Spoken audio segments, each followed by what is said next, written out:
beginning of the Civil War and of the FARC was a combined U.S.-Colombia assault on these independent republics.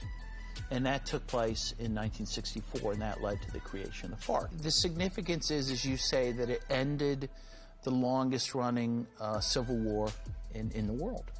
So, but then ever since 1964, we have alternatively claimed we were there to fight guerrillas, and we were there to fight drugs.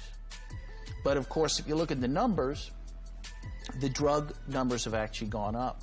In fact, when I was in Colombia in March, and I was at the U.S. Embassy, and there was a bit of chaos going on, and they said that the CIA had come down, the FBI, because they said they were going to have to answer for the fact that last year was a bumper crop for Colombia. After $10 million we put in there to fight drugs, the drugs were at an all-time high, right?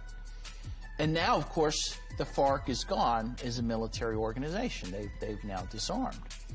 So now what is the justification?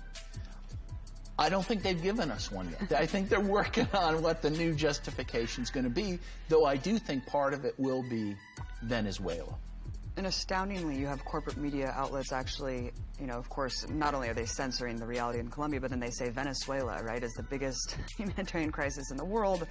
Trade unionists are in more danger in Venezuela than anywhere else, right? Some Right. NPR report actually came out with that.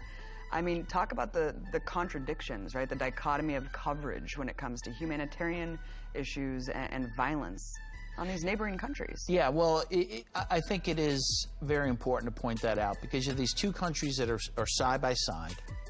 Colombia, which, as you know, is the top ally of the U.S. in the region. Then you have Venezuela, which has, since 1999, been trying to go its own independent course, right?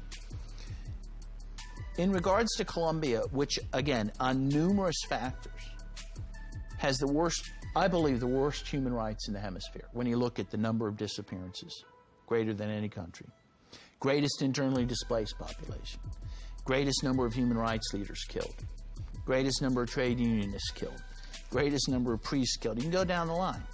And yet, there's almost a total media blackout in Colombia.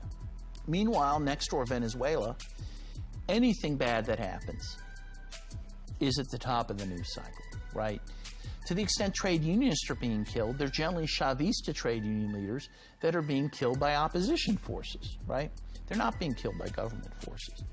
And yet this is all obscured in the mass media in this country.